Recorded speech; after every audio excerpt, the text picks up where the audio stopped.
Hey friends, this is our new Bible lesson for the week. We're going to be talking about baby Moses. All right, so we are going to you can find our story in the Bible in Exodus chapter 2, verses 1 through 10, and then down to chapter 6 and verse 20. All right, do you have a baby at your house? A baby can be so much fun, but it takes much of mother's time to care for the baby, doesn't it? Babies make a lot of noise.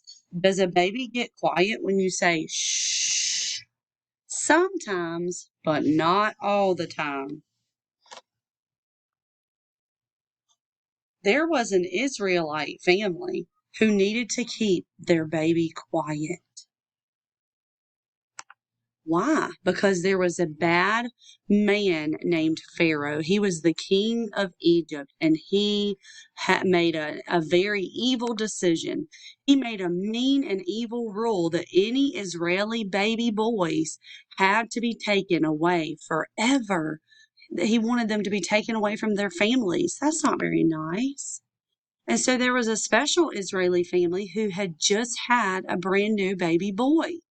They had an older daughter already, but the baby boy was just born, and he would have been taken if the Egyptians would have found him.